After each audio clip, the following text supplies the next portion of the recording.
Let's get you familiar with the aircraft, a Cessna 152, and a few commands to navigate it through the skies. In front of you is the yoke. The yoke is like a steering wheel, more or less. Turn it left or right to control the ailerons and bank the aircraft into turns.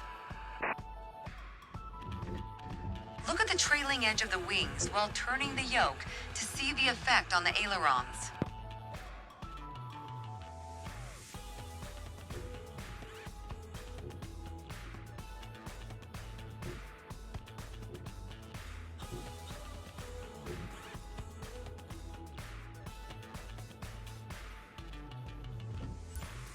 Okay.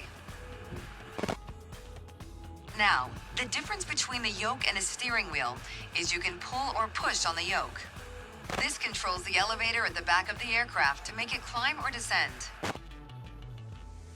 Look at the horizontal stabilizer while you pull on the yoke. You can see how it affects the elevator.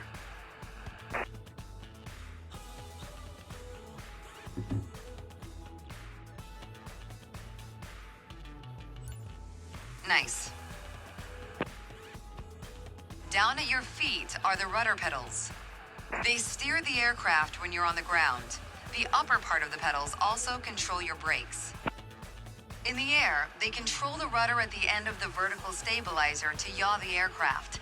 This is mostly for small corrections, for coordinating turns or compensating for a plane's tendency to pull left during takeoffs and climbs. Look at the vertical tail while operating the pedals to see the effect on the rudder.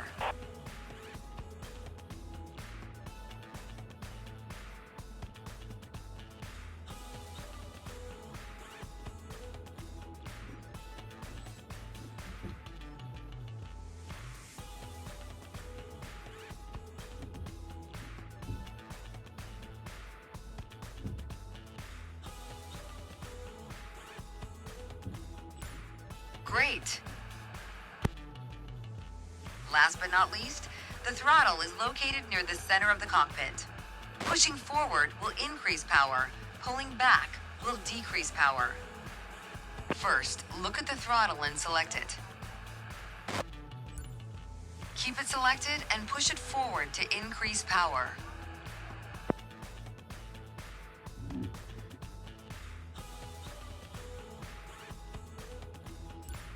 Power is increased. Now, pull it back to decrease power. Power is decreased. Now we'll do the same without focusing on it. Deselect the throttle. Look away from the throttle and increase power.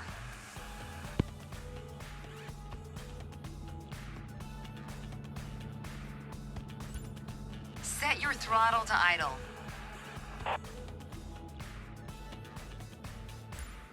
Excellent. When the engine is on, you'll be able to see the power change on your RPM indicator. You'll find it on the right side of the dashboard. This tells you how fast the engine is spinning in hundreds of revolutions per minute. Next, take a look at your current speed on the airspeed indicator. It's on the left in the main instrument panel. It measures the speed in knots. To check your altitude, look to the altimeter. It's on the right side of the main instrument panel. The altimeter has 3 hands, similar to a clock. The long, thick pointer indicates 100-foot intervals. The short, thick one is 1,000-foot intervals. And the long, thin one, 10,000-foot intervals. That's all for today.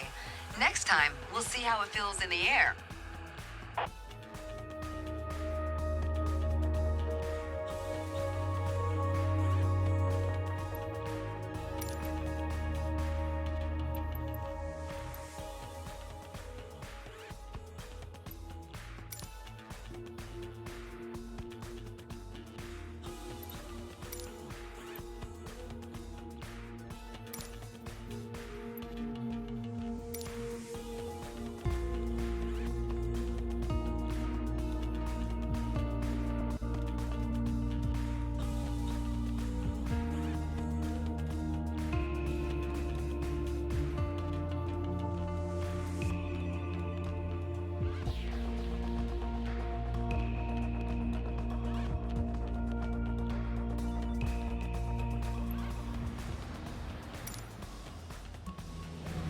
I've got to say, you chose a great day to go flying.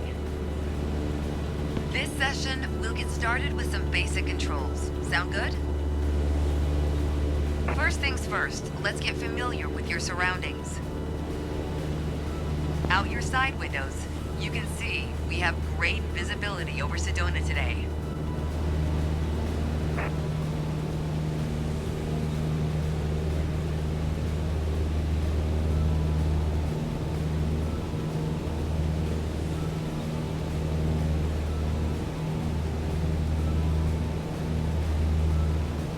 This is Red Rock territory.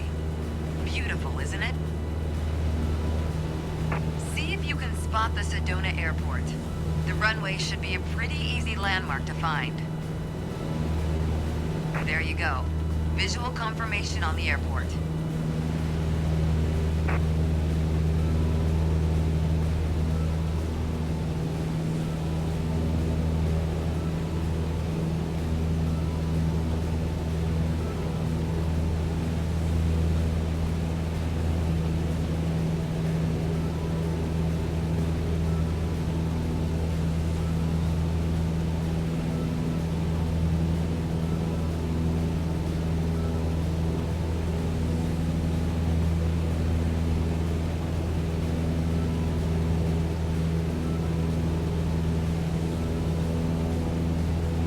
We already talked about basic controls while we were on the ground. Time to see how it all feels in the air. The aircraft is currently set to a cruise attitude, the position it should be in for regular flight. All right, now let's try banking into a turn by moving the yoke. I'll go first.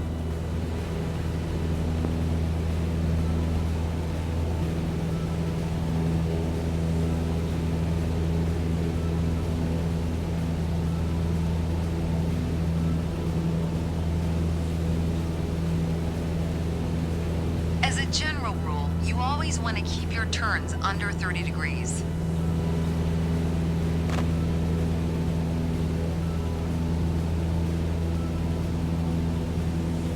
Go ahead and try rolling to the right. You have controls. Turn right, toward the city of Sedona.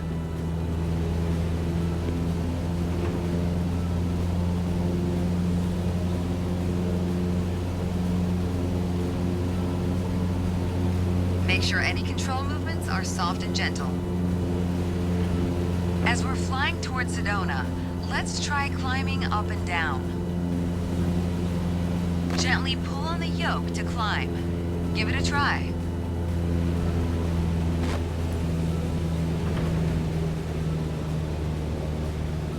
Next time, be a bit more gentle on the controls.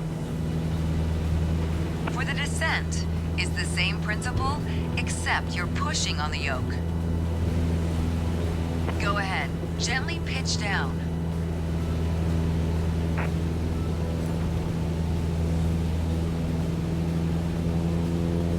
Next time, be a bit more gentle on the controls. Okay, time to find the airport again. Look around, and when you found it, make a turn in that direction.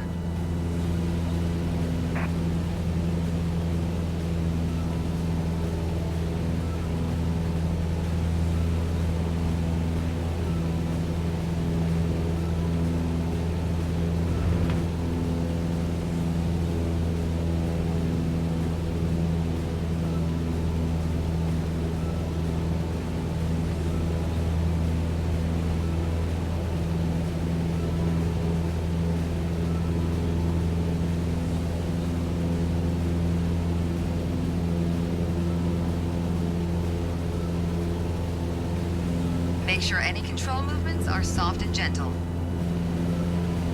Now that you're more familiar with the aircraft and the surroundings, the next step is to go deeper into handling and techniques. Soon enough, you'll be able to enjoy trips all on your own.